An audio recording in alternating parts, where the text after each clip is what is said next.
So we finally got into the final chapter of this series. I'm going to review the movie I've been wanting to talk the most about, Ghidorah the Three-Headed Monster. The movie is the Avengers of the Godzilla franchise, as it took Godzilla, Mothra, and Rodan and teamed them all up to fight King Ghidorah in one of the greatest monster smackdowns of all time. The plot is by far the wackiest so far. Pretty much this princess from some country called Selgana, which is a cross between Tibet and like a Renaissance fair, she is planning on visiting Japan. However, her evil uncle, who never takes off his sunglasses, plans to assassinate her by strapping a bomb to her plane. Luckily, she gets possessed by the ghost of an alien from either Venus or Mars, depending on which version of the movie you're watching. That ghost somehow saves her and gives her the ability to start having prophecies about when kaiju will attack.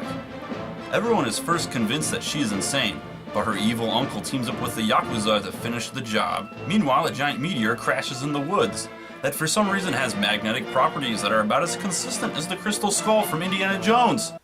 Look guys, the plot of this movie is really weird and really not that important. Anyways, just as the princess predicted, Rodan breaks out of Mount Aso to bring chaos and destruction. It's not clear if this is supposed to be one of the two Rodans from the first movie or a totally new one, but based on the way it hates humans, I would say it's one of the previous ones. Also, what on earth did they do to Rodan's face? This is one of the worst kaiju designs, period. Rodan is supposed to look scary and menacing, not like a freaking bird with a banana-shaped beak. What the? Godzilla shows up as well, and him and Rodan begin to have a pretty sweet brawl. It's a good fight. I like the scene where Rodan picks up Godzilla and drops him on the power line. Did they have to make it land on Godzilla's nuts first? Couldn't they move him over a little bit? Anyways, the princess claims that King Ghidorah is frozen in the meteor, and that when he awakens, he will destroy all life on the planet, as apparently hundreds of years prior, Ghidorah did the same thing on Venus/Mars. I've already talked a little bit about King Ghidorah on my Planet Eater review, but King Ghidorah will always be one of the best kaiju ever, and a lot of this has to do with his design. From what I understand, the suit has one guy inside who holds onto some kind of bar for support. Meanwhile, the three heads and the wings are all operated by both remote controls and cables, making it like a giant puppet. This gives him a lot of fluid movement and makes him feel more alive.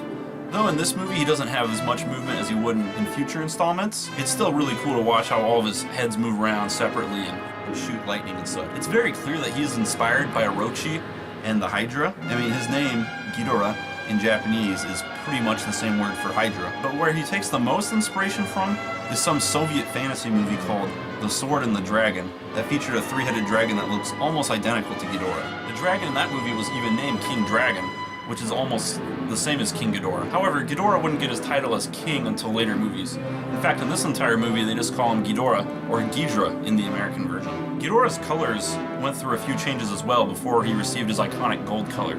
E.G. Tsuburaya wanted him to be a crimson, while everybody else wanted him to be some kind of blue or green. It's actually a huge debate over which one, because he was originally painted one of the colors. According to one of the guys who designed it, it was green, and that the photos all made it look blue. Apparently the green paint they used didn't work very well, so they had to spray paint the whole thing gold, which I think looks perfect as it shows how he's great and powerful. You can look on some of the posters and you can find images of his original color scheme. Speaking of which, we need to discuss the posters of these movies. They never seem to get the colors right on any of the monsters.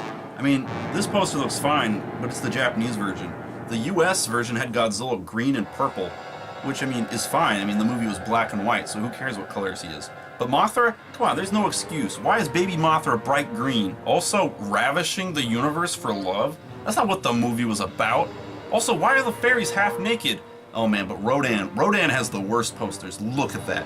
Look at that. That looks nothing like Rodan. Since when could he breathe fire? Anyways, the movie's finale ends with them getting the fairies to summon Mothra to stop King Ghidorah. Mothra tries to get Godzilla and Rodan to help, but they're not very cooperative. Also, if you're wondering why Mothra is a baby as opposed to being an adult like she was in the last film, it's because in the movie Godzilla vs. Mothra, which came out a few months before this, Godzilla killed the first Mothra and a younger one was born. Anyways, this results in one of the movie's more well-known scenes, which is when all the monsters have a big conversation, which is translated to us by the fairies. Oh, Godzilla, what terrible language! Man, I really want to know what Godzilla said right there. It's always bugged me. Anyways, the highlight of the movie, as I said before, is the final battle with Ghidorah. This is one of the best team-up fights ever. Each monster gets their own time to shine against Ghidorah, showing off how they all have unique abilities. And then we get to see the monsters work off each other.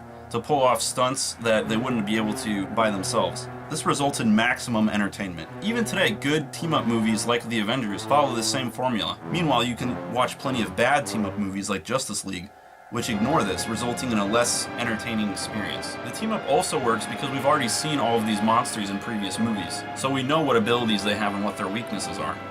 From all the leaks I've seen about Godzilla, King of the Monsters, there won't be a huge 3-on-1 team-up battle, which is too bad. In the end of the movie, the monsters win and King Ghidorah flees back into space to return a few more times in the franchise. This leaves the three monsters not only triumphant, but now all three are protectors of the Earth as opposed to having the more villainous roles as before. From this point on in the franchise, Godzilla and Rodan would always be seen as good guys and would always work together to help the humans. In conclusion, Ghidorah the Three-Headed Monsters is one of the most important in the series. And while the story is totally weird, the final battle makes up for it. This is also clearly the movie Godzilla King of the Monsters is taking the most inspiration from. Some of the shots in the trailers are directly taken from this movie. And honestly, that is one of the reasons I am hyped as hell for the new Godzilla movie. This one isn't great if you're trying to introduce someone to the franchise, but if you love retro campy sci-fi goodness like me, you will have a blast with this movie. 4 out of 5, it's good.